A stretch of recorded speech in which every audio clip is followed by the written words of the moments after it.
월드컵 3개월 앞두고 김민재가 폭로한 홍명보의 충격적인 실체, 감독이 아니라 선수들끼리 전술 짰습니다. 발언에 전 국민 경악한 이유가 뭔지 아시나요?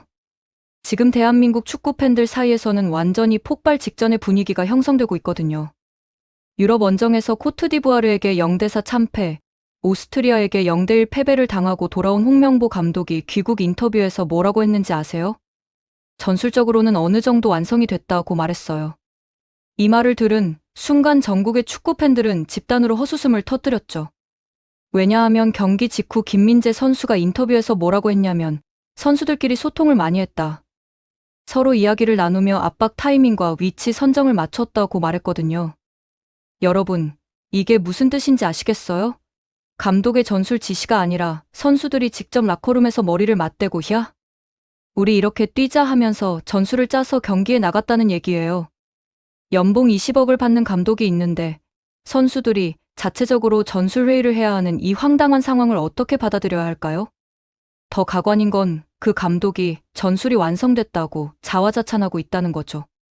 도대체 뭐가 완성됐다는 건지 모르겠네요. 김민재 선수의 인터뷰를 자세히 뜯어보면 더 소름 돋는 부분들이 나와요. 첫 번째 경기에서는 선수들도 그렇고 사실 헷갈리는 부분이 굉장히 많았다는 표현을 썼거든요. 헷갈린다는 게 뭘 의미하는지 아시겠어요? 감독의 전술적 지시가 명확하지 않았다는 거예요. 일반적으로 감독이 제대로 된 전술을 준비하고 선수들에게 명확하게 전달했다면 감독님의 지시에 따라 위치를 잡았습니다라고 말하기 마련이잖아요. 그런데 김민재는 그런 말은 단 한마디도 안 하고 오로지 선수들끼리의 소통만 강조했어요. 이건 애둘러 표현한 거지만 사실상 벤치의 무능함을 폭로한 거나 다름없죠. 여러분, 지금 우리 대표팀 수비의 핵심인 김민재가 이런 말을 했다는 건 정말 심각한 상황이라는 걸 의미해요. 김민재가 누구예요? 바이에른 뮌헨에서 뛰는 세계 최고 수준의 센터백이잖아요. 유럽 최고의 명장들 밑에서 체계적인 전술을 경험하고 배운 선수가 대표팀에 와서 느끼는 건 감독의 지시가 없어서 우리끼리 알아서 했다는 거예요. 이게 정상적인 상황인가요? 월드컵을 3개월 앞둔 시점에서 팀의 핵심 선수가 이런 발언을 한다는 건 조직력이 완성되기는커녕 기본적인 틀조차 잡히지 않았다는 뜻이거든요. 오스트리아 감독인 랄프 랑닉이 경기 후 인터뷰에서 뭐라고 했는지 아세요? 한국 대표팀이 생각보다 잘할 것으로 예상했고 전반전에는 우리에게 공간을 거의 내주지 않아 상당히 고전했다고 말했어요. 겉으로 보면 한국을 칭찬한 것처럼 들리죠? 그런데 전문가들이 이 발언을 분석해보니까 완전히 다른 의미가 나오더라고요. 전반전에 공간을 내주지 않았던 건 홍명보의 3백 전술이 훈련해서가 아니라 손흥민, 이강인, 이재성 같은 공격수들이 수비수보다 더 많이 뛰면서 상대를 압박했기 때문이라는 거예요. 실제 경기 장면을 보면 이게 무슨 말인지 바로 이해가 돼요. 전반 25분경에 상대 골키퍼가 공을 잡았을 때 이강인 선수가 곧바로 달려들어서 강한 압박을 가했거든요. 상대 골키퍼가 당황해서 동료에게 패스하려고 방향을 틀었는데 그 순간 손흥민 선수가 이미 패스 길목을 예측하고 빠르게 스타트를 끊는 게 보여요. 더 놀라운 건 이재성 선수였어요. 이재성은 손흥민이 압박을 들어가는 걸 확인한 뒤 다음 패스가 이어질 위치를 정확히 체크하고 미리 이동했거든요. 결국 상대 선수가 손흥민의 압박을 피해서 뒤로 물러나면서 공을 받으려고 할 때 이미 길목을 지키고 있던 이재성이 공을 가로챘어요. 소름 돋지 않나요? 이게 바로 세계 최고 수준의 축구 IQ를 가진 선수들이 보여주는 플레이거든요. 손흥민, 이강인, 이재성 이 세 명이 서로의 움직임을 읽고 완벽하게 호흡을 맞추면서 상대의 빌드업을 원천 차단한 거예요. 문제는 이게 감독의 지시가 아니라 선수들의 본능과 경험으로 만들어진 플레이라는 거죠. 감독이 이 상황에서 이렇게 압박해라고 구체적으로 지시한 게 아니라 선수들이 그냥 우리가 안 뛰면 중원이 뚫린다는 걸 본능적으로 알고 있었기 때문에 죽어라 뛴 거예요. 여기서 더 큰 문제가 뭔지 아세요? 공격수가 이렇게 수비 단계에서부터 체력을 쏟아부으면 정작 공격할 때 힘이 없어진다는 거예요. 슈팅 밸런스가 무너지고 결정력이 떨어지는 도미노 현상이 발생하거든요. 손흥민 선수가 경기 내내 뛰어다니는데도 불구하고 결정적인 찬스에서 슈팅이 빗나가는 장면들이 나온 이유가 바로 이거예요. 전반전에 수비하느라 체력을 다 써버렸으니까 후반전에 가서는 다리가 풀려서 제대로 된 슈팅을 못 때리는 거죠. 전문가들은 이 모든 문제의 근원이 홍명보 감독이 고집하는 파이브백, 즉 5명의 수비수를 배치하는 시스템에 있다고 지적해요. 수비수를 5명이나 쓰면 당연히 중원의 미드필더 숫자가 줄어들 수밖에 없잖아요. 중앙 미드필더 단 2명이 광활한 중원 지역을 모두 커버해야 하는데 이게 현실적으로 가능한 일인가요? 두 다리로 축구장 절반을 왔다 갔다 하면서 수비하라는 건데 이건 사람한테 시키는 게 아니라 기계한테 시켜야 할 일이거든요. 그래서 어떻게 되냐면 한국 대표팀이 중원에 2명을 밀집시키고 좌우 측면은 완전히 비워둔 채로 경기를 하게 돼요.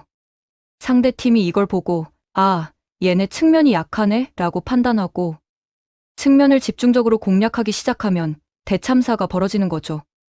윙백 한 명만 뚫리면 바로 골키퍼와 1대1 상황이 되거든요. 실제로 오스트리아전에서도 이태석 선수가 상대의 측면 공략을 막으려고 예측 수비를 하러 나갔다가 타이밍이 조금만 어긋나면 뒷공간이 완전히 노출되는 위험천만한 장면들이 계속 나왔어요. 여러분, 이게 홍명보 감독이 말하는 전술적으로 완성된 모습인가요? 선수들이 현장에서 즉흥적으로 소통하면서 간신히 버티는 게 완성된 전술이라고요? 이건 완성이 아니라 붕괴 직전이거든요. 월드컵 본선에서 세계 최강팀들을 만났을 때 이런 식으로 뛰면 어떻게 될지 뻔히 보이잖아요. 상대팀이 한국의 측면 약점을 정확히 파고들면서 골을 퍼붓는 장면이 눈에 선하게 그려져요. 더 화가 나는 건 홍명보 감독이 왜 이런 시대착오적인 3백 전술을 고집하는지 그 이유예요.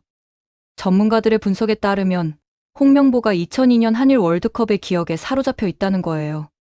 당시 히딩크 감독 체제에서 3백의 핵심 수비수로 활약하면서 4강 신화를 만들었던 영광스러운 순간 말이에요. 그때의 성공 경험이 너무 강렬해서 지금도 그 전술이 최고라고 믿고 있다는 거죠. 근데 여러분, 2002년이랑 지금이랑 상황이 똑같다고 생각하세요? 히딩크 감독은 월드컵 전에 제주도에서 선수들을 100일 동안 합수, 훈련시키면서 3백 조직력을 극한으로 끌어올렸어요. 매일매일 같은 선수들끼리 호흡을 맞추고 같은 전술을 반복 훈련하면서 몸에 완전히 체화시킨 거죠. 당시에는 국가적 대사였기 때문에 프로팀들이 선수 차출에 전적으로 협력했고 그래서 그런 파격적인 훈련이 가능했던 거예요. 지금은 어떤가요? 소속팀 일정 때문에 선수들 모으기도 힘들고 짧은 소집 기간 동안 훈련해야 하는데 100일 합숙은 꿈도 못 꾸는 상황이잖아요.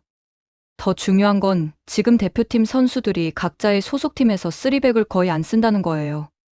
손흥민은 토트넘에서 4에, 2에, 3에, 1 포메이션으로 뛰고 김민재는 바이에른에서 4백 시스템으로 뛰거든요. 이강인도 파리 생제르맹에서 4에, 3에, 3이나 4에, 2에, 3에, 1로 뛰고요. 이런 선수들을 대표팀에 불러놓고 며칠 안 되는 훈련 기간 동안 3백을 연습시켜서 월드컵 나가겠다는 게 말이 되나요? 이건 마치 평소에 세단 타던 사람한테 갑자기 트럭 운전하라고 하는 것과 똑같아요. 기본적인 운전 원리는 비슷할지 몰라도 차량의 크기, 무게 중심, 회전 반경이 다 다르잖아요. 익숙해지려면 시간이 필요한데 연습도 제대로 안 시키고 바로 고속도로에 내보내는 격이거든요.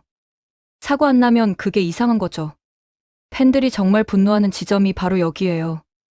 홍명보 감독이 2002년의 기억 속에 갇혀서 혼자만의 소설을 쓰고 있다는 거죠.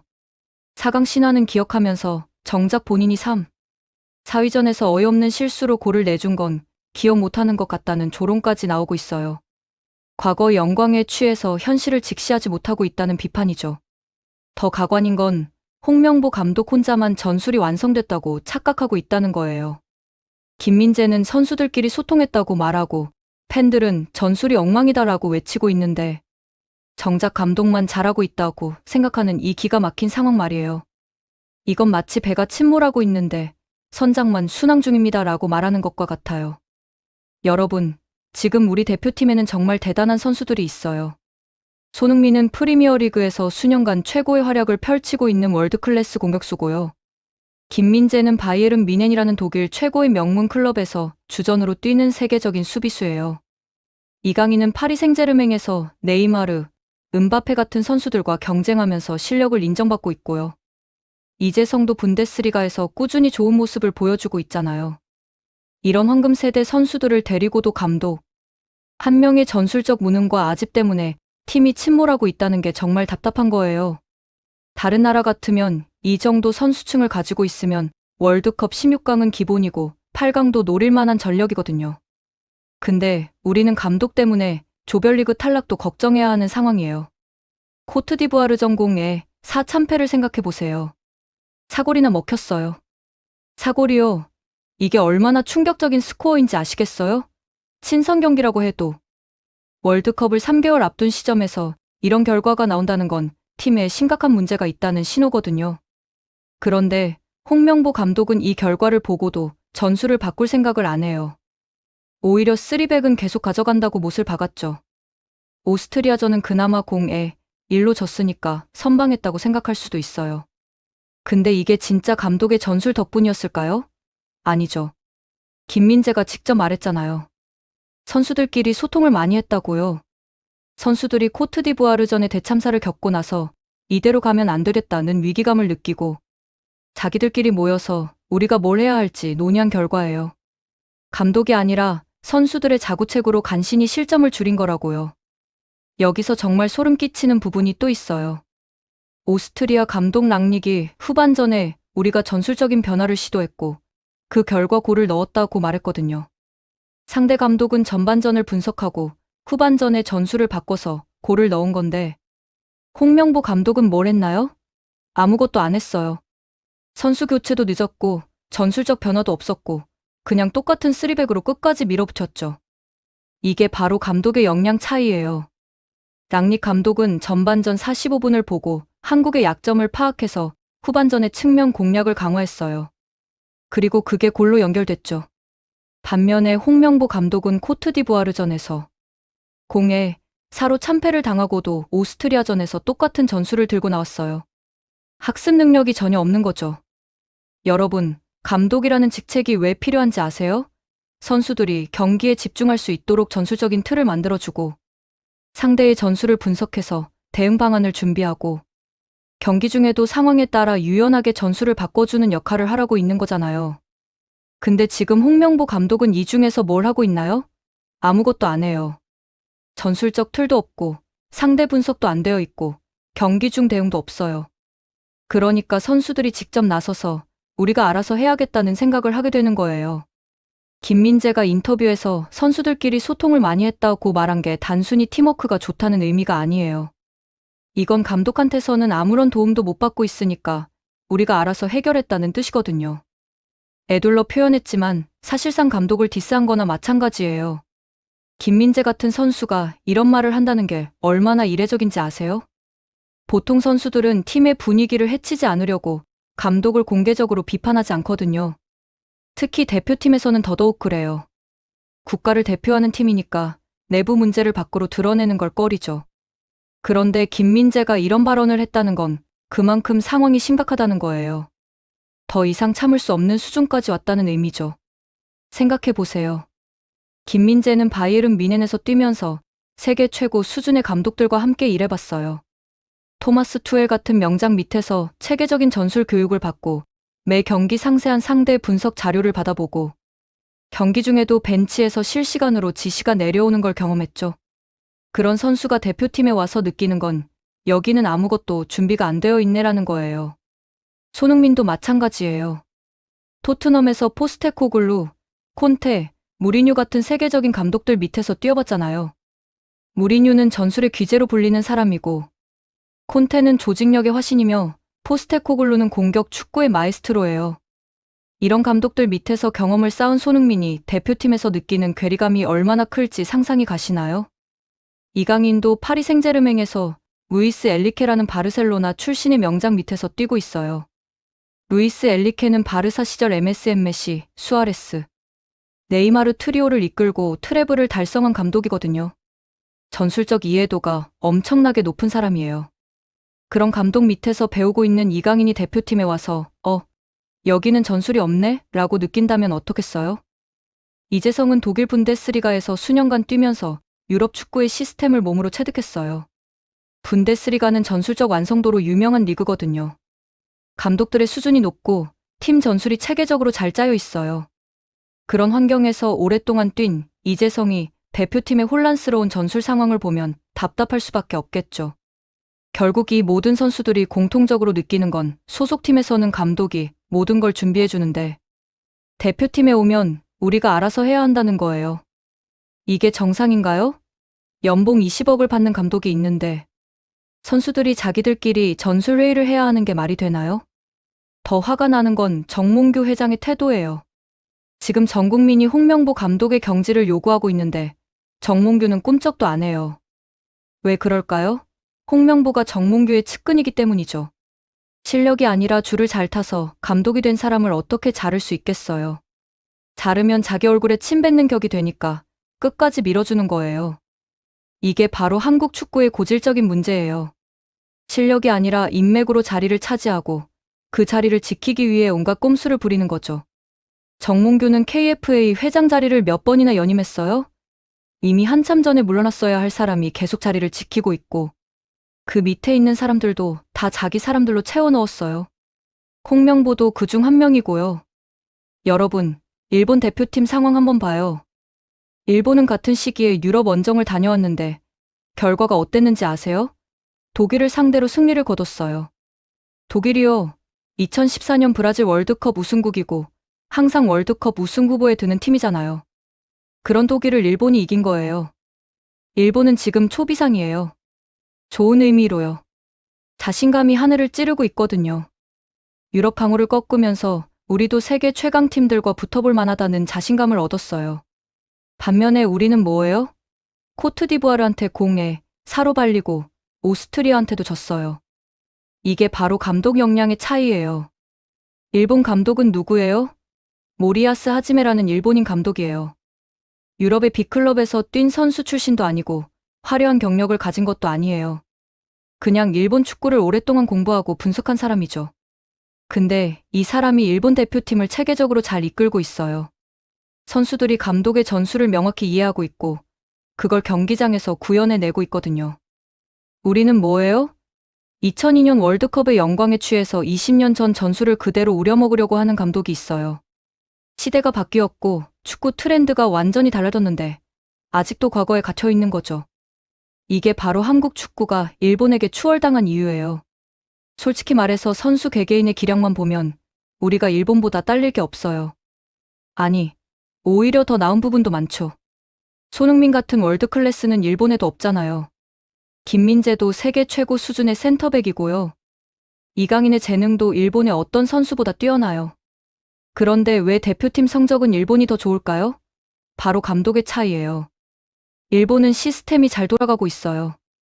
감독이 전술을 준비하고 선수들이 그걸 실행하고 경기 중에 문제가 생기면 감독이 즉각 대응하는 시스템이 갖춰져 있죠. 우리는 뭐예요? 감독은 전술 준비도 안 하고 선수들은 자기들끼리 알아서 뛰고 경기 중에 문제가 생겨도 감독은 손 놓고 있어요.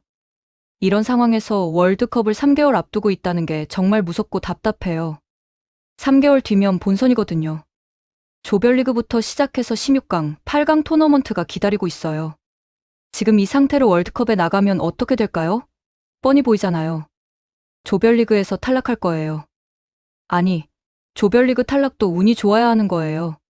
자칫 잘못하면 조별리그 3전 전패도 나올 수 있어요.